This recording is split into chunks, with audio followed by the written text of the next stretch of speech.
संध्या 9 साल की एक अपाहिज लड़की है। जब वो 4 साल की थी तो एक सड़क दुर्घटना में उसकी मां का देहांत हो गया और संध्या का एक पैर खराब हो गया, जिस कारण संध्या अपाहिज हो गई। सब रिश्तेदारों के जोर देने पर संध्या के पिता प्रकाश ने सुधा नाम की एक औरत से दूसरी शादी कर ली। सुधा की भी ये दूसरी शादी थी। सुधा का वीर नाम का 8 साल का एक बेटा भी था। वीर बेटा, ओ मेरे राजा बेटा, उठ, आज स्कूल नहीं जाना क्या? उठ रहा हूँ माँ, बस थोड़ी देर और सोने दो। अच्छा ठीक है, बस 10 मिनट और सो ले। ये संध्या अब तक नहीं उठी। संध्या, ओ संध्या। माँ की आवाज। मेरी तो नींद ही नहीं खुली, माँ बहुत डांट लगाएंगी। ओ लंगड़ी, तू अभी तक सोकर नहीं उठी? काम तेरे फरिश्ते आकर करेंगे। जल्दी उठ, गेहूं की बोरियां आई हुई हैं। गेहूं धोकर सूखने डाल, उसके बाद कपड़े धोकर साग धोना है।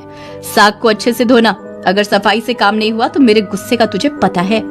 संध्या के पिता शहर में नौकरी करते थे, इसलिए वो इन सब बातों से अनजान थे। संध्या यूं ही घर के सारे काम अकेले करती। एक पैर से अपाहिज संध्या बहुत मुश्किल से काम कर पाती थी। संध्या दीदी, माँ सो रही हैं, लाओ मैं आपके साथ काम करवा देता हूँ। अकेले इतनी सारी गेहूं नहीं धो पाओगी दीदी। नहीं वीर, अगर माँ ने देख लिया तो बहुत गुस्सा करेंगी। अरे कुछ नहीं होगा दीदी, लाओ तो मैं धुलवा देता हूँ। वीर जबरदस्ती संध्या की काम में मदद करने लगता है। तभी सुधा आ जाती है और वो चिल्लाने लगती है, ये सब क्या हो रहा है वीर? मैंने तुझे पढ़ने के लिए बोला था, उसकी जगह तू इसके साथ गेहूं धो रहा है। ओ महारानी, तेरी इतनी हिम्मत कैसे हुई कि तू मेरे बेटे से काम करवाए? तू यही चाहती है ना मेरा बेटा तेरी तरह अनपढ़ रहे, पढ़े लिखे ना? आज तेरी खैर नहीं। मत मारो माँ, मुझे बहुत दर्द होता है। माँ मुझे छोड़ दो। सुधा संध्या को बहुत मारती है। तभी उसके मोबाइल पर शहर से प्रकाश का फोन आ जाता है। माँ, बापू का फोन आ रहा है, ये देखो मोबाइल की घंटी बज रही है। बापू का फोन? ला मुझे दे। सुन लंगड़ी, अगर बापू से बात करेगी ना फोन पर तो तेरी जरा सी भी रोने की आवाज ना सुनाई दे, वरना ऐसी हालत करूंगी तू कभी भूल नहीं पाएगी। हेलो, हाँ जी, हाँ सब ठीक है। वीर संध्या, दोनों बच्चे बिल्कुल ठीक हैं, दोनों खेल रहे हैं। अच्छा, तो तुम कल आ रहे हो?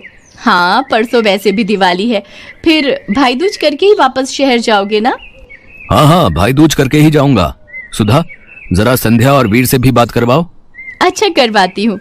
ये लो बच्चों, अपने बापू से बात करो। वीर और संध्या प्रकाश से बात करते हैं। बापू माना संध्या दीदी से। ला फोन मेरे हाथ में दे, जब देखो कुछ भी शुरू हो जाता है। सुनो जी, तुम कल आ जाओ, फिर आराम से बात करेंगे। सुधा वीर के हाथ से फोन छीन लेती है। अगले दिन प्रकाश आता है तो उसके सामने सुधा संध्या के साथ बहुत अच्छे से व्यवहार कर रही थी।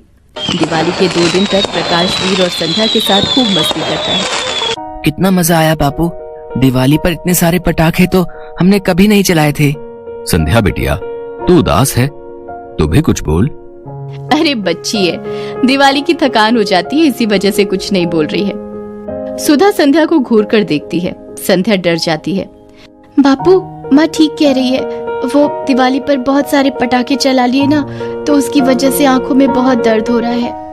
अच्छा चलो, कल भाई दूज का त्योहार है, अब कल तुम वीर को टीका करना, फिर ये तुम्हें उपहार देगा। अगले दिन भाई दूज का त्योहार था। सुधा का भाई जो कि शहर में रहता है, वो भाई दूज के लिए आया हुआ था। सुधा, तुम संध्या के पैर का इलाज क्यों नहीं करवाती हो? अब तो विज्ञान ने बहुत तरक्की कर ली है, इसका पैर बिल्कुल ठीक हो सकता है। इतने पैसे नहीं है भैया जो मैं फालतू के इसके ऊपर उड़ाती रहूं, बहुत खर्चे होते हैं। जब पैसे होंगे तब देखा जाएगा। तुम बैठो, मैं तुम्हारे लिए नाश्ता बना कर लाती हूँ। ये वीर भी, कितनी बार इसको उठा चुकी हूँ, सोकर उठ जा, सोकर उठ जा, अभी तक नहीं उठा है। और साले साहब कैसे हैं? शहर का माहौल कैसा है? प्रकाश और सुधा का भाई बातें करने लगते हैं। सुधा रसोई में थी। संध्या, ओ संध्या, वीर को बोल उसके मामा आए हैं, जल्दी उठ जाएगा। संध्या अपनी बैसाखी के सहारे उठती है और वीर को उठाने जाती है। अचानक उसकी नजर वीर के बिस्तर पर फन फैलाए काले नाग पर जाती है। संध्या चीख पड़ती है। वीर घबरा कर उठता है। दीदी बचाओ। घबरा मत मेरे भाई, तू बस हिलना मत, मैं इसे अभी पकड़ती हूँ। संध्या नाग को पकड़ने लगती है। नाग संध्या के हाथ पर काट कर भाग जाता है। संध्या की चीख सुनकर सब अंदर आ जाते हैं। माँ, दीदी नहीं होती तो वो सांप मुझे काट लेता, पर दीदी उसको पकड़ने लगी तो उसने दीदी के हाथ पर काट लिया। वो देखो बापू, सांप भाग रहा है। घबराओ नहीं बेटा, संध्या को कुछ नहीं होगा, मैं इसे कुछ नहीं होने दूंगा। सुधा का भाई मनोज पेशे से एक डॉक्टर था। संध्या को समय पर इलाज मिल जाता है और उसे होश आ जाता है। वीर अपनी माँ सुधा के पास जाता है। माँ, आप संध्या दीदी से कितनी नफरत करती हो, पर आज उन्होंने ही मुझे बचाया है। उन्होंने भैया दूज के दिन मेरी जान की रक्षा की है। अगर आज सांप मुझे काट जाता तो मैं मर जाता माँ। ऐसा ना कह मेरे बच्चे, अगर तुझे कुछ हो जाता तो मैं भी जिंदा नहीं रहती। मनोज, अब घबराने की तो कोई बात नहीं है ना? नहीं नहीं जीजा जी, अब संध्या बिल्कुल ठीक है। क्यों संध्या बिटिया? मैं बिल्कुल ठीक हूँ बापू। वीर आओ बैठो, मैं तुम्हारा भाई दूज का टीका कर दूं। संध्या वीर के माथे पर रोली, केसर और चावल का टीका लगाती है। भैया, आप कह रहे थे कि संध्या के पैर का इलाज हो सकता है, वो ठीक हो सकती है। तुम शहर के डॉक्टर से बात करो, हम अपनी संध्या का इलाज करवाएंगे। उसका पैर बिल्कुल ठीक हो जाए भैया, मैं तो बस यही दुआ करती हूँ। मामा जी, संध्या दीदी का पैर बिल्कुल ठीक हो जाएगा। हाँ वीर बेटा, तुम्हारी संध्या दीदी फिर से दोनों पैरों पर चल पाएगी। सुधा संध्या के इलाज के लिए अपने सोने के जेवर बेच देती है। कुछ दिनों बाद संध्या के पैर का इलाज होता है और उसका पैर बिल्कुल ठीक हो जाता है। मैं चल सकती हूँ माँ, बापू, वीर देखो, मैं चल सकती हूँ।